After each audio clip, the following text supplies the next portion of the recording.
So I'm Nevin McDougall with BASF, the Senior Vice President for Crop Protection in North America. And the purpose of our conference today was really to have a discussion around innovation and how innovation, the development of new technologies, adoption of new technologies can help drive and support sustainable agriculture. So through a combination of presentations from senior executives with a panel discussion involving a broad array of stakeholders, the intent was to start a discussion and dialogue with the broader community on technology, innovation, and are we on the right path to supporting sustainable agriculture. For North America, we have a very robust pipeline that is now in launch phase with many new projects coming to the marketplace. We've got the launch of Xemium fungicide that will be launched in the US and Canada this year. That adds additional disease control and greater efficacy for higher yields and greater plant protection. Another example of our innovation pipeline is with dicamba-tolerant crops.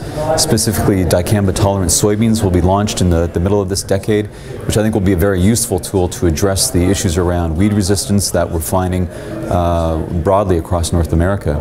So there's two examples from a crop protection standpoint that technologies of new products that we're launching to support the objectives of growers and to support their operations.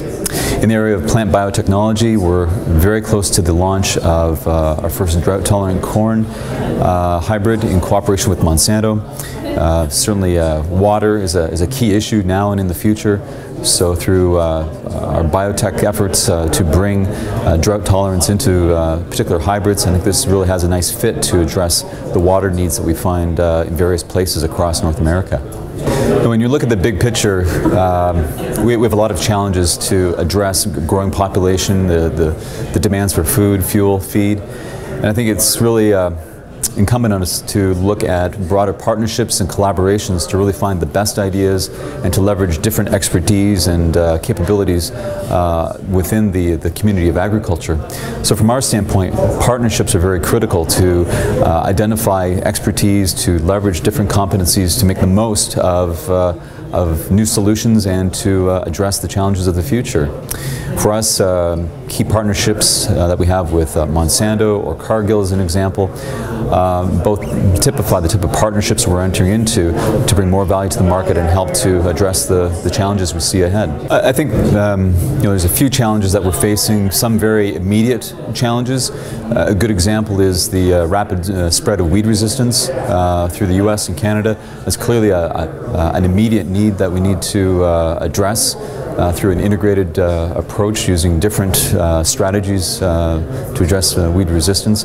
So we've got some immediate challenges, but I think to the mid and long term, addressing water, water usage, water utilization, nitrogen management, soil, land management, those are topics and issues that we're going to have to address and deal with more mid and long term. I think when you look at where we are today, the average consumer is probably 3, if not 4 generations away from the farm gate, which is natural. We've evolved and farm operations have become larger, more consolidated, so the consumer has less connection to who's producing their food. So I think it's incumbent upon the industry really to reach out to consumers and to educate them on how food is produced in a consumer-friendly fashion, to show the efficiencies, the improvements that we're making, and the care that growers are taking to produce food in as an economical and professional way as possible. Well, I think when you look at the challenges we have mid and long term, and even today with nutrient management, soil management, water constraints that we have, I think there's a lot of good ideas that even at BASF that we've started to develop. But I think at the end of the day, what's really going to have meaning is a solution that a grower can actually apply to his seeds, to his land, to his crop, that can really address those issues, and the grower can see a direct relationship to yield or productivity on that acre. So from my standpoint, having a direct on-the-ground impact for the growers where they can see a benefit from the economics, the environment, and societal standpoint, for me that's what I mean when we talk about solutions with impact.